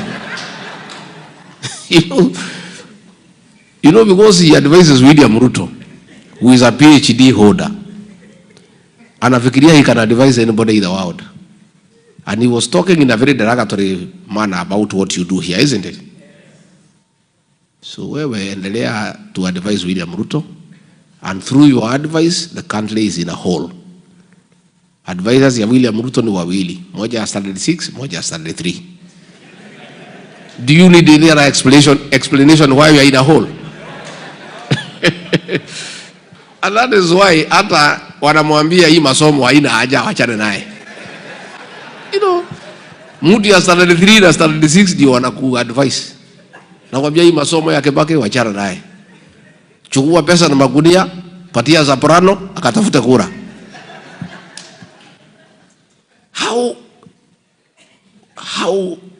How do you explain where we are as a country? Is that kind of advice? When somebody decides that you advise us, ni mtu ya standard 3 and standard 6. Ati hawa ndio wanakuambia how to run a country. And that is why mimi nilikataa hiyo maneno. Hiyo mtu ya standard 6 alijaribu kuniambia how to run my office. Nikamwambia kwende. Mimi Rigiji, mtu nimesoma. I don't have as many degrees kama William Ruto, yangu ni moja. Lakini mimi mtu yuko na degree moja ya political science. Mtu ya standard 6 to advise me how to run my office. You know, surely, unajua iko madharau ingine ambaye ni mbaya. But it is sad. I must tell you today, frankly, it is sad. Those are the two people who advise William Ruto. Because many times we would have meetings. Tunakubaliana hii na hii na hii na hii. Hiyo mtu ya standard 6 ananitafuta. Niambia hiyo maneno mnaambia rais wachana nayo, haitawezekana. Ile tafanyika ni hii. After 3-4 days, ile mtu ya standard 6 alisema inatangazwa. And that is how we have lost our country. So we must fix that problem. And let me tell the members of the Kalenjin community, nobody has anything against your community. You are a very honorable community. And nobody should ask the community to carry the failures of William Ruto. William Ruto has failed as a person. And I want to discourage anybody from attacking that community for the failures of William Ruto. President Daniel Arap Moi was a Kalenjin leader. He never killed children. Indeed, he loved children genuinely. President Daniel Arap Moi, a Kalenjin, has left a legacy on matters education. Despite not having been very educated, he built schools and he did a lot for education. So let nobody hide at William Ruto anapingwa na watu ya Kenya because he's a Kalenjin. No, that is not true. He has failed as a person. Abebe msalaba yake kama William Kipchirchir Ruto. The Kalenjin community is innocent and is crying as much as other Kenyans. Wanalia kama Wakenya wengine. Juzi, they own some land there in Narok, the Kipsigis community. Waliwawa, 7 of them. Na hiyo shamba, William Ruto ndio amechukua. He never even sent condolences to the people who died. Our Kipsigis waliwawa. So let us be very careful to define who our problem is. And our problem is not any community, our problem is a person. We need to fix that one. Finally, diaspora. You great guys. Mimi nimekuja tupangane mapema. Because I am not very clever, but I'm not a fool. Niko tu hapo katikati 50%.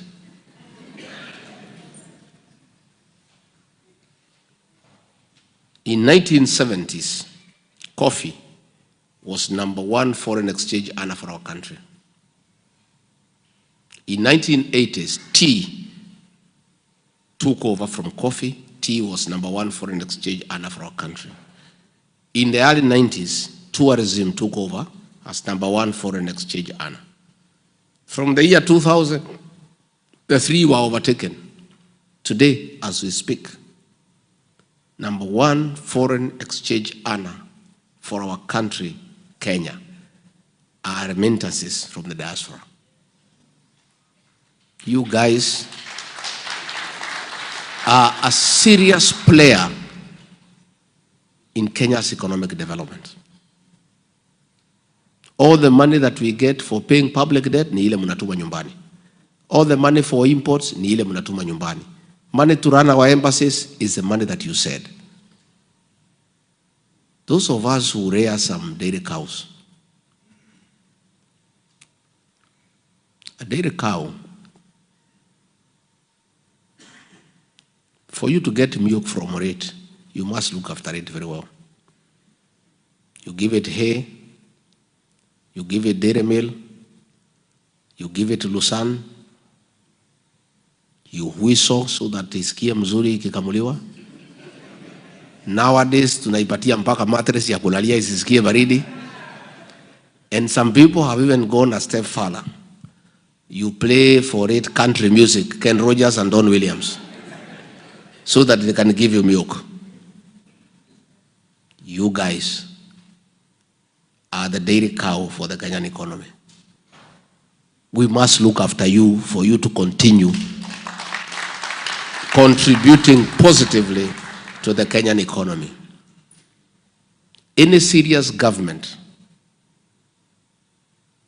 that knows what it's doing, of course, one that is not advised by a Standard 3 and Standard 6 dropout, must seriously engage diaspora. We must agree with you people how you play an even bigger role in the development of our economy. But it must be when you are satisfied that your money is safe and your parents and children are safe at home and your investments are safe.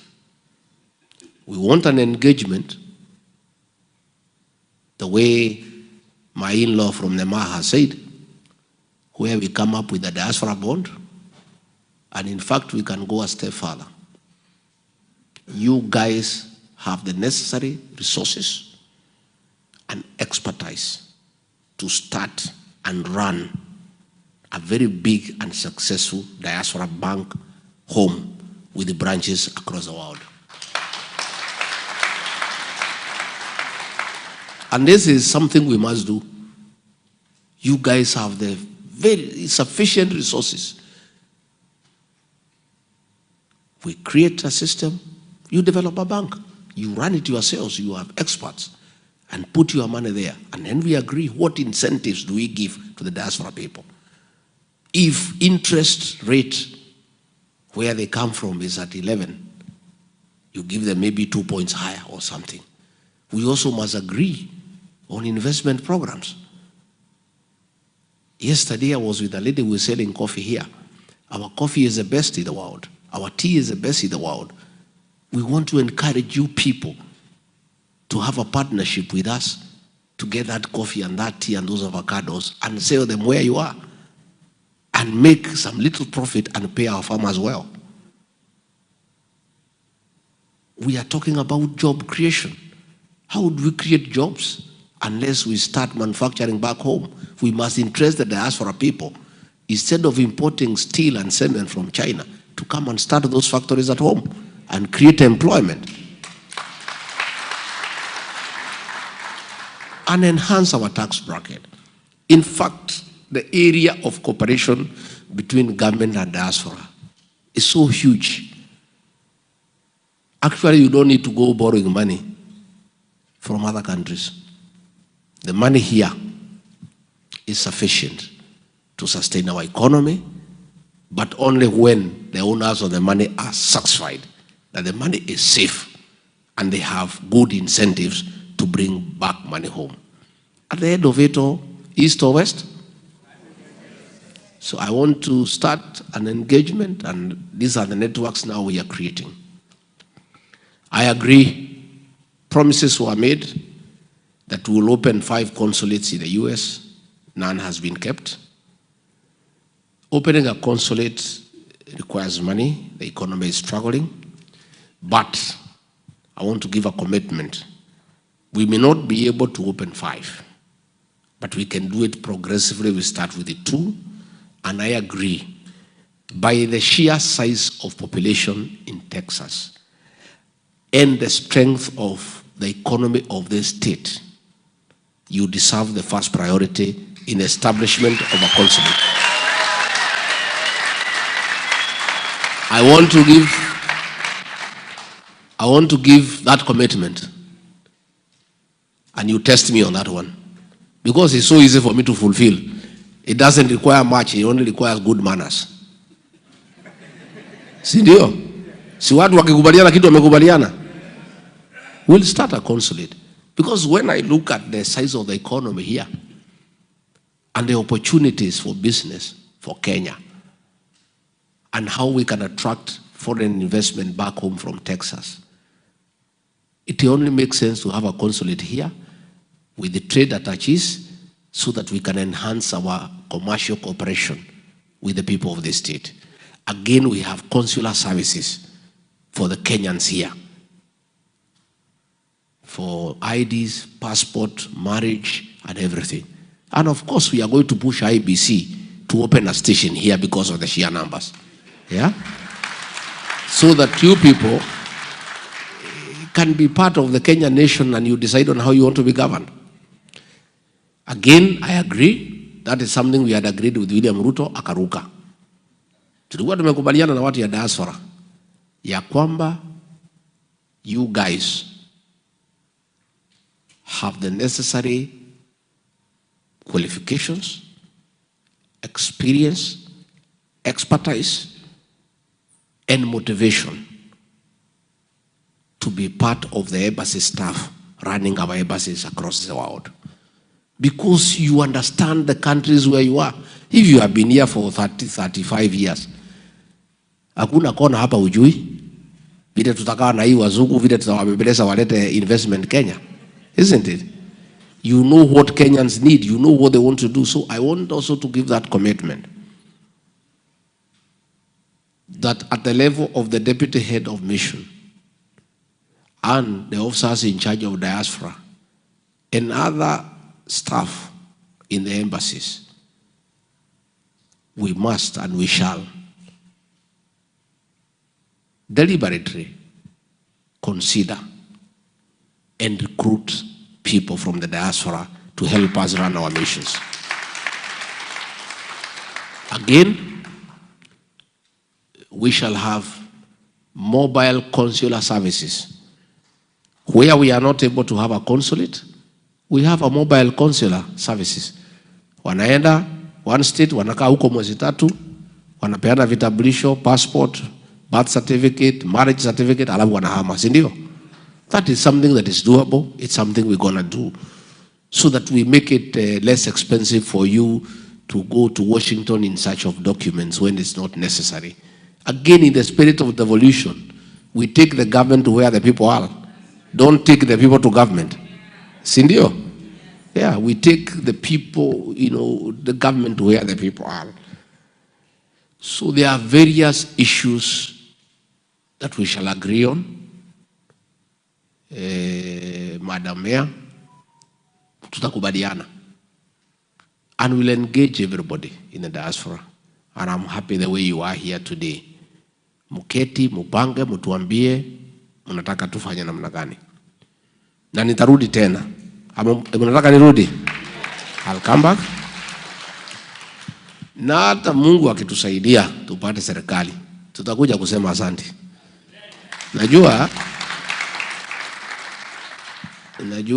kwa Biblia kwa wale 10 waliponywa, mmoja alifanya nini?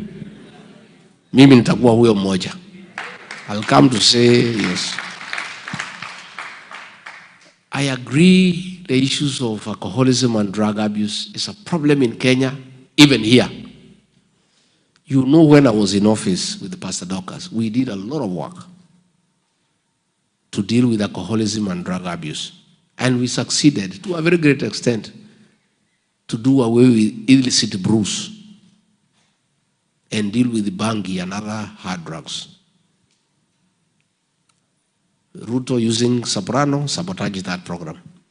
Alcohol is back. Sasa nimeona minister anajaribu kusema tufanye hii, tutekeleze hii sheria nini. We have sufficient laws in Kenya. What is lacking is a goodwill for enforcement, and we are suffering as a country. Our young people are in trouble. The boy child is in trouble. And when we form the next administration, I want to give a commitment that those are issues we'll address and address them very, very comprehensively. Again, the issues of land. In the Maa region, there's a lot of land grabbing, communal land. These are issues we're going to address. Finally, ndio tupate maswali mbili tatu. I want to assure you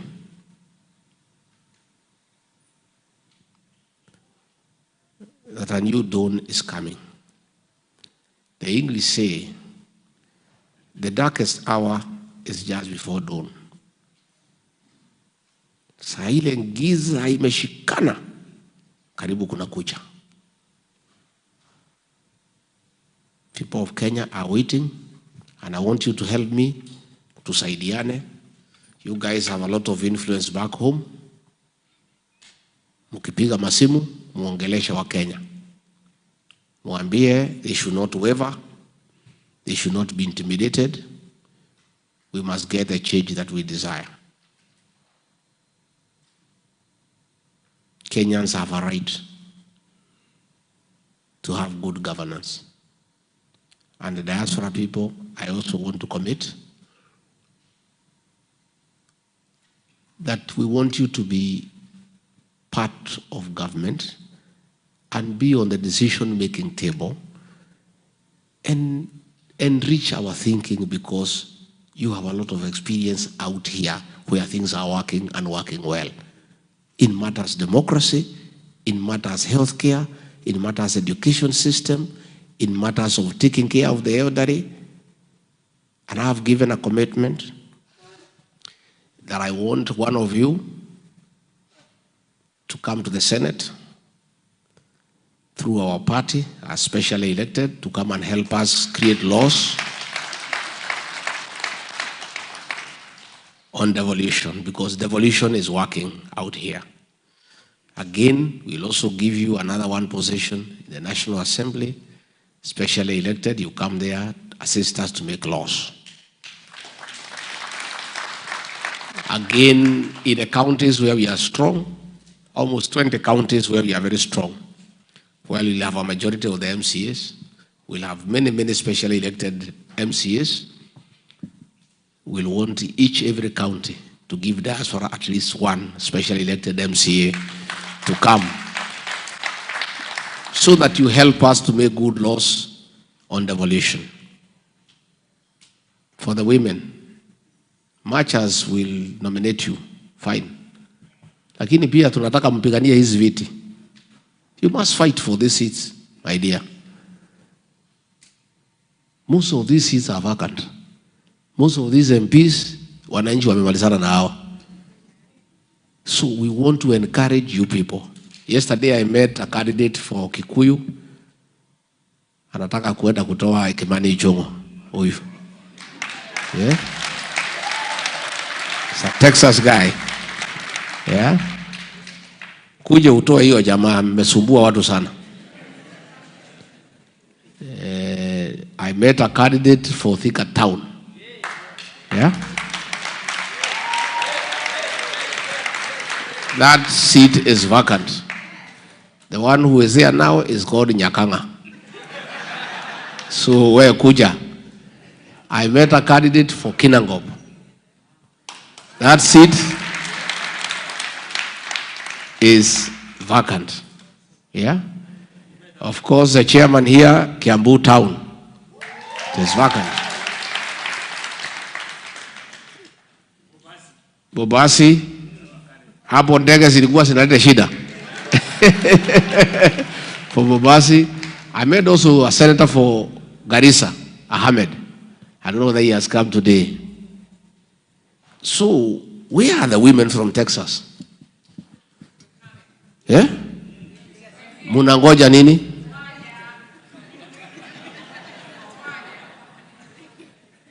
Sasa wewe MC, wewe unaweza chaguliwa, lakini ukija nyumbani upunguze kizungu.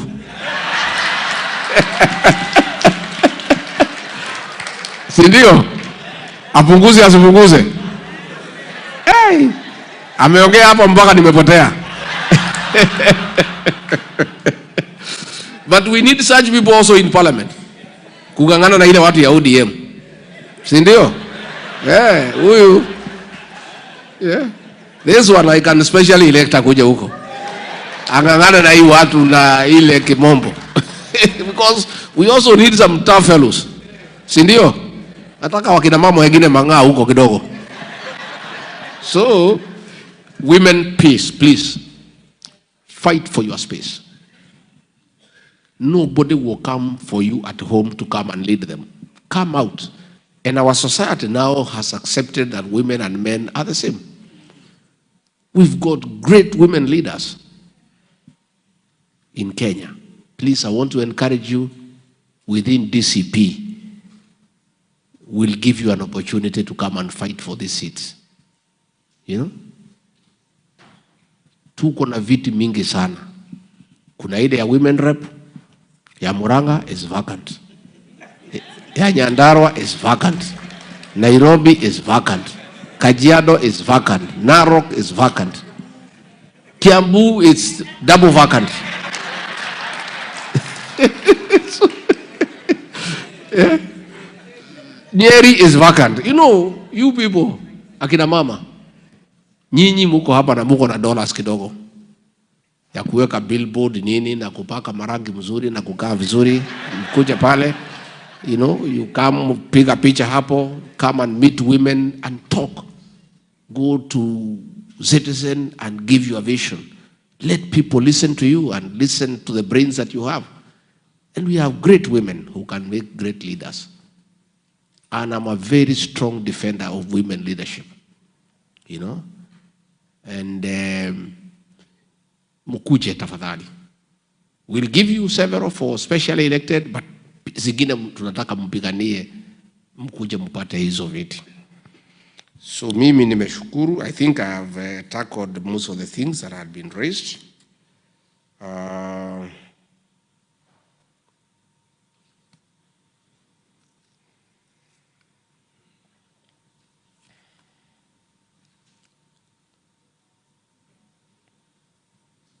I think I've tackled most of the things that were raised, and I want to assure you that I will remain simple, available, and the same person to engage. Hata nikipata hii kiti, sitabadilika, sitafura kichwa, nijifanya mimi ni mtu mkubwa sana. We'll continue engaging and engaging and engaging. I saw watu huko nyumbani pahali linaishi, nilikuta nimewekewa very good sign karibu wa Manyora, Texas. Sasa pale nyumbani nasema huyu Rigiji inaonekana amenunua ranch Texas. See, it's a good prayer.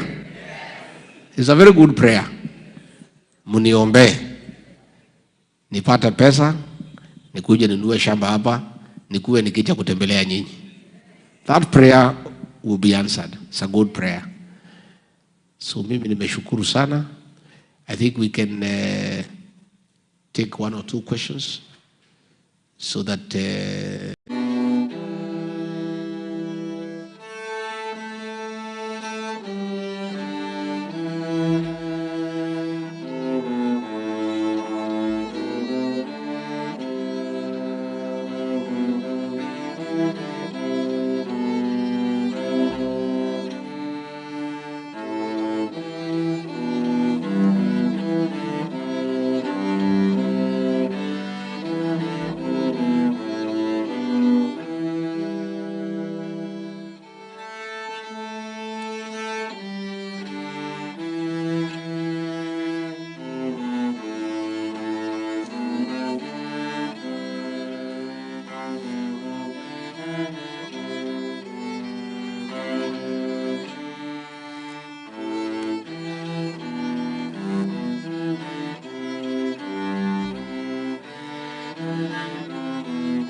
kiwe ngao na mlinzi, na tukae na udugu, amani na uhuru, kama tupate na ustawi.